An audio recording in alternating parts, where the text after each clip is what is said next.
Baik, Assalamualaikum warahmatullahi wabarakatuh. Selamat pagi, salam bahagia, dan salam sejahtera untuk kita semua. Syukur Alhamdulillah pada kesempatan pagi hari ini, Pak Hermanto bisa menyapa teman-teman. Dan apa kabar semuanya? Ya, semoga kabar Anda semuanya selalu baik, selalu bahagia ya, karena itu menjadi kunci utama. Baik, sahabat literasi dimanapun berada, mari kita mulai sesi kita pada kesempatan hari ini dengan melafazkan doa menurut agama dan kepercayaan masing-masing. Berdoa dipersilahkan.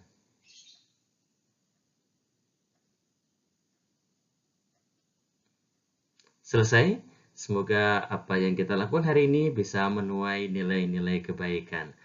Baik, teman-teman yang luar biasa, tentunya dalam sebuah wacana, dalam sebuah tulisan tidak lepas dari peran tata kata, kalimat, paragraf. Nah, pada pertemuan sebelumnya kita sudah membahas tentang bagaimana tata kata, tata kalimat, dan pada kesempatan kali ini kita akan menguraikan tentang bagaimana tata paragraf yang menjadi satu bentuk utama di dalam sebuah wacana. Satu kata apa yang ketika teman-teman dengarkan, ketika membaca, mendengarkan, atau yang sebagainya, ketika melihat, membaca dari kata paragraf. Apa kata yang utama? Ya, kata, kemudian ada lagi kalimat, informasi, deduktif. Oke, betul sekali. Itulah menjadi kata kunci utama di dalam sebuah paragraf. Nah, coba akan Pak Herman lanjutkan ya di dalam slide selanjutnya. Paragraf. Paragraf dalam wacana bahasa Indonesia. Nah, tentunya kita berorientasi dari definisi dulu ya. Paragraf dapat disebut juga atau sinonimnya menjadi sebuah alinea. Ya, jadi kalau ada alinea, paragraf.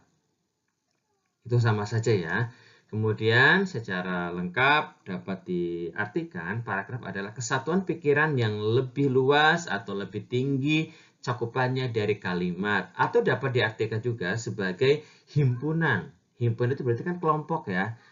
Kelompok kumpulan kalimat-kalimat yang memiliki hubungan, memiliki talian untuk membentuk sebuah gagasan, atau ide pokok, yaitu disebut dengan paragraf. Sekali lagi, paragraf adalah kesatuan pikiran yang lebih luas atau lebih tinggi dari kalimat, atau himpunan kalimat-kalimat yang bertalian untuk membentuk sebuah gagasan. Ya. Dan perlu diingat, ya, dalam satu paragraf, ya, idealnya hanya memiliki satu gagasan atau satu ide pokok. Itu menjadi hal yang utama, ya. Sehingga ketika ada pertanyaan, ya, salah satu ciri dalam sebuah paragraf adalah titik-titik. Ya, cirinya adalah dalam satu paragraf hanya memiliki satu ide pokok atau satu gagasan utama.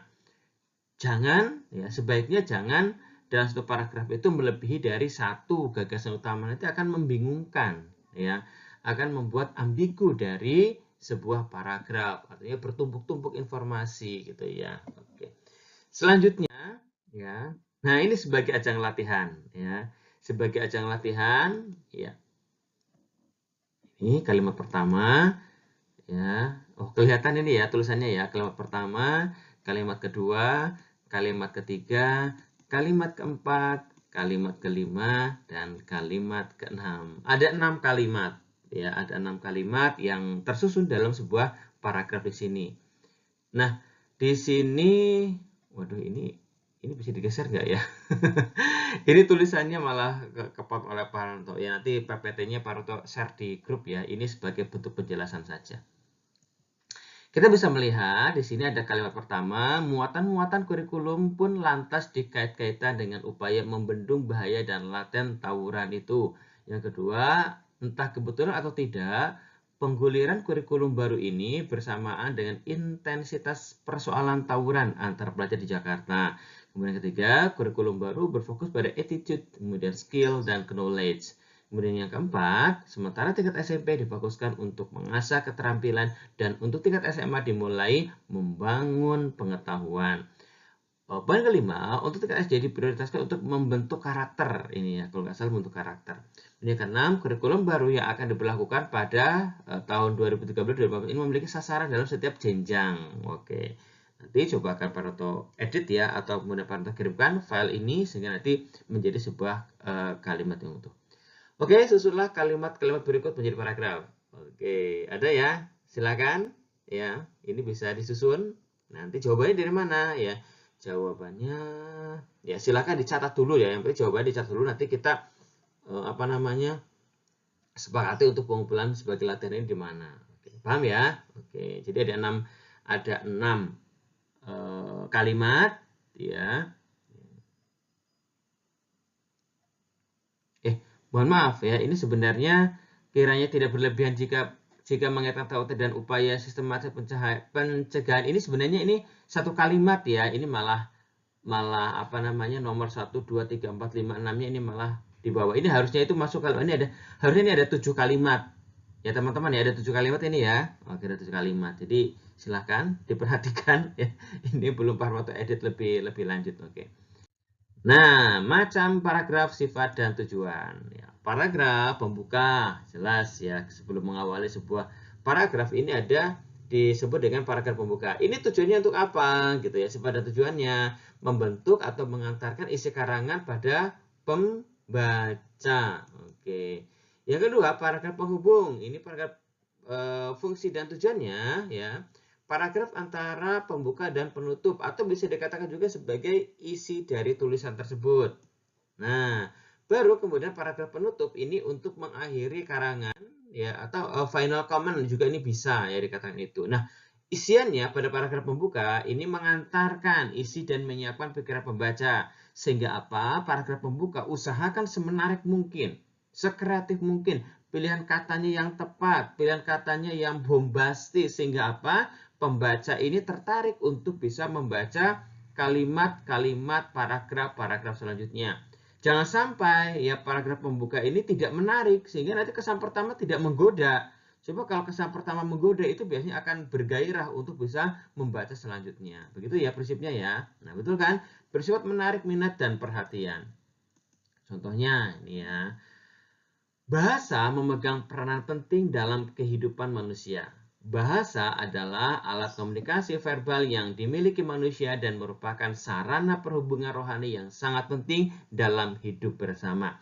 Ini diambil dari Dewey melalui Senjono tahun 1983 halaman 20. Ujung pemakaiannya adalah keterampilan berbahasa. Dengan kemampuan berbahasa, seseorang akan mampu berkomunikasi dengan lainnya. Nah, ini sebagai paragraf pembuka kan sifatnya umum ya. Bahasa sifatnya umum, kemudian tinggal dikhususkan, tinggal dijelaskan. Nah, kemudian paragraf penghubung atau isi merupakan uraian isi atau inti tulisan. Sifatnya tergantung dari jenis tulisan, apakah itu deskriptif, naratif, eksposisi, dan lain sebagainya. Dan kemudian paragraf penutup ini fungsinya mengakhiri sebuah tulisan. Ingat, mengakhiri sebuah tulisan bisa berupa apa? Simpulan, penguatan, pengulangan hal pokok maupun final comment. Nah, sekali lagi, paragraf penutup dapat berupa simpulan, penguatan, pengulangan hal pokok, ataupun final comment atau komentar terakhir. Wujudnya sesuai dengan kebutuhan dan jenis tulisan lagi ya teman-teman ya. Artinya ini disesuaikan dengan jenis tulisan dan kebutuhan. Nah, macam paragraf berdasarkan letak kalimat topik. Nah, ini gampang sekali. Dulu guru bahasa Indonesia Anda di sekolah seringkali menyampaikan deduktif, ya, induktif, campuran, deskriptif atau naratif. Begitu ya. Paragraf deduktif, ya, gagasan utama di awal paragraf. Depan, kata kunci adalah deduktif, depan, ya. Gagasan utama berada di awal paragraf, ya. Contohnya ini, jelas ya. Nah, ini di zaman sekarang anak-anak dan remaja lebih hafal dan akrab dengan budaya luar negeri. Ini kan kalimat utamanya kan. Nah, jelas pada kalimat kedua, ketiga, keempat, kelima, dan setelahnya ini merupakan kalimat penjelas dari kalimat utama tadi. Selanjutnya, paragraf induktif. Nah, jelas kalau induktif di akhir, induktif. Ya, lawannya deduktif tadi. Ya. Gagasan pokok terletak di akhir paragraf. Contohnya, kita lihat ya.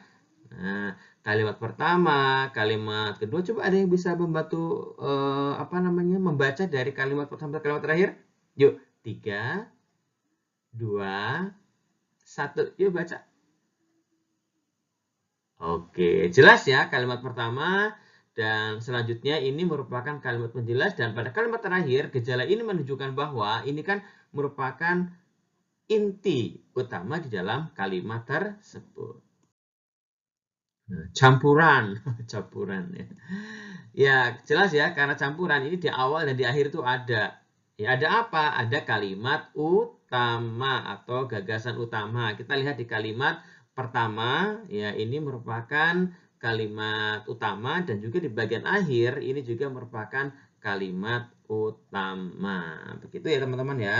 Oke. Selanjutnya, paragraf deskriptif atau naratif. Nah, semua bagian adalah gagasan utama. Tidak ada yang berperan sebagai ya kalimat kalimat penjelas. Ya, semuanya adalah gagasan utama karena menggambarkan dan menceritakan ya, begitu ya. Contohnya, nah di sini ya. Loh. Sejak kuliah di universitas tersebut, ia telah giat menulis cerpen bla bla bla bla. Karena ini sama semuanya ini menjadi poin utama gitu ya dalam sebuah paragraf. Nah, bisa dibaca ya. Nah, tentukan jenis paragraf berikut. Ayo, oke. Silahkan, ini bisa teman-teman baca ya. 10 detik, 20 detik. Ya, di sini apakah ini jelas ya, terbaca ya? Oke. Jenis paragrafnya apa? Oke. Selanjutnya, nah tentunya sering sekali ada yang bertanya, Pak, syarat-syarat paragraf yang baik itu bagaimana sih? Gitu ya. Oke. Satu, jelas memiliki kesatuan. Adanya satu gagasan yang ada dalam satu paragraf ini dinamai dengan makna kohesif. Nah, kepaduan, nah, adanya kekompakan jalinan kalimat dalam sebuah paragraf atau disebut dengan paragraf yang koheren.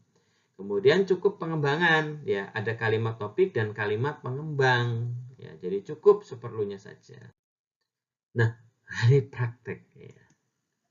Susunlah puzzle kalimat yang diberikan dosen Anda menjadi paragraf yang baik dan memperhatikan kesatuan, kepaduan, dan pengembangan paragraf. Waktu Anda 5 menit. Ya. Nah, maksudnya ini puzzle kalimat yang di awal tadi ya, yang ada 7 kalimat itu ya, menjadi sebuah paragraf. Sudah? Nah, jika sudah, silakan nanti bisa dikumpulkan ya. Oke. Susunlah puzzle kalimat yang diberikan dosen Anda menjadi paragraf yang baik dengan memperhatikan kesatuan, kepaduan, dan pengembangan paragraf. Ini kalimatnya yang di awal tadi yang ada 7, berapa? Yang ada 7 kalimat di awal tadi. 5 menit ya. Metode pengembangan paragraf. Oke, ini ada perbandingan, ada pertentangan, ada analogi, ada contoh-contoh, ada sebab akibat, ada klasifikasi, ada definisi. Nah, oke. Nah, oke ya. Oke, tadi. Nah, tentunya akan Pak Hermanto jelaskan. Nanti masing-masing buat contoh loh ya. Cara pertentangan itu bagaimana ya. Nah, biasanya menggunakan ungkapan-ungkapan seperti berbeda dengan, bertentangan dengan, sedangkan, lain halnya dengan, akan tetapi, dan bertolak belakang dari. Nah, itu menjadi kata kunci dalam jenis pertentangan.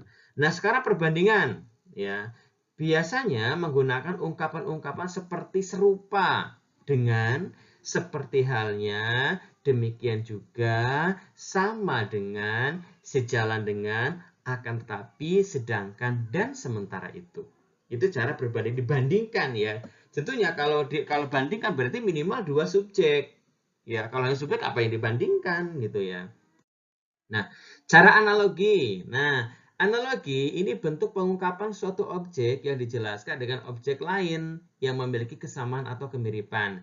Jadi ditilik dari sisi kesamaan. Misalkan membanding antara gunung A bersama dengan gunung B, misalkan antara Merapi dengan Merbabu misalkan ya. Apa yang menjadi titik kemiripan dan kesamaan gitu ya. Itu bisa seperti itu ya. Atau juga ya dengan aspek-aspek yang lainnya. Kemudian kata-kata yang digunakan ibaratnya, ini seperti dan bagaikan ya, dengan bagaikan ya.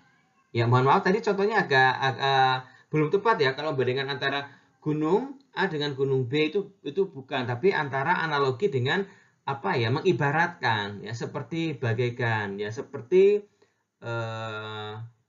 apa ya, seperti memberikan garam di lautan gitu ya, sepertinya ya. Ibaratnya tadi ya, apa namanya, menggarami lautan, kemudian angin sepoi-sepoi gitu ya, kemudian juga bisa dikatakan juga sebagai apa ya, ya ibaratnya mengibaratkan seperti dan bagaikan gitu ya.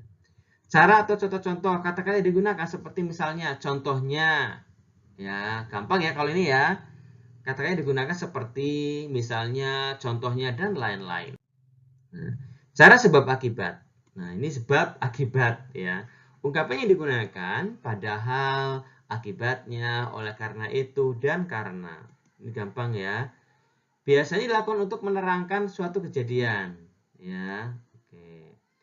Baik dari segi penyebab maupun dari segi akibatnya itu bagaimana itu disampaikan. Nah, cara definisi ini gampang sekali. Biasanya teman-teman kalau menulis skripsi pada bab kedua ini menggunakan jenis definisi. Ungkapan yang digunakan adalah yaitu dan ialah. Apa sih perbedaannya antara adalah, yaitu, dan ialah? Nah, kata adalah biasa digunakan jika sesuatu yang akan didefinisikan diawali dengan kata benda. Ingat, diawali dengan kata benda. Loh, ternyata berbeda ya. Kata yaitu digunakan jika sesuatu yang akan didefinisikan diawali dengan kata kerja atau kata sifat. Dan kata ialah digunakan jika akan mendefinisikan pengertian rupa atau wujud kata merupakan yang dipakai. Nah, contoh cara definisi. Nah ini, apakah psikologi itu? R.S. Woodworth berpendapat psikologi ialah ilmu jiwa. Sedangkan menurut Crow, ya, psikologi adalah kejiwaan manusia dalam berinteraksi dengan dunia sekitarnya. Sementara itu, Santin mengemukakan bahwa psikologi merupakan perwujudan tingkah laku manusia.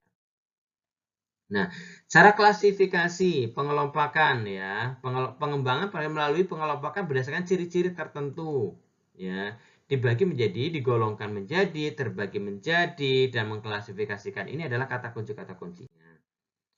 Praktek menulis paragraf yang baik. Praktik loh ya, bukan praktek. Buatlah paragraf dari topik berikut. Nah, pentingnya belajar ilmu sosial di era sekarang. Walaupun Anda misalkan ya dari program studi yang eksak ya, ya sekali bagi teman-teman yang prodinya non eksak ya ini mungkin gampang ya. Tapi saya yakin semuanya bisa kok. Ya. Peran bahasa Inggris bagi upaya go internasional bangsa Indonesia. Ya. Peranan bahasa Inggris bagi upaya go internasional bangsa Indonesia. Menjadi mahasiswa ideal. Bahasa daerah erat kaitannya dengan bahasa nasional. Cinta kasih sejati membutuhkan pengorbanan. Mungkin bukan peranan bahasa Inggris ya, tapi peranan bahasa Indonesia ya, bukan bahasa Inggris, tapi peranan bahasa Indonesia. Mohon maaf ya, ini diedit ya. Peranan bahasa Indonesia bagi upaya go internasional bangsa Indonesia. Waktu ada 15 menit. Oke. Bisa ya, 15 menit sebagai latihan ya. Silakan cari topik yang paling mudah saja dari 1, 2, 3, 4, 5 ya, topik di atas. Oke. Ini enggak usah ya. Oke, terima kasih. Begitu ya teman-teman ya. Yuk kita semua latihan dan mari kita berdiskusi bersama. Baik, kita akan beralih ke platform yang lain yaitu ke WA Group ya, atau platform yang lainnya. Setelah teman-teman tadi membaca ya, memahami dari materi yang Pak Hermanto sampaikan. Oke, terima kasih. Salam literasi. Assalamualaikum warahmatullahi wabarakatuh.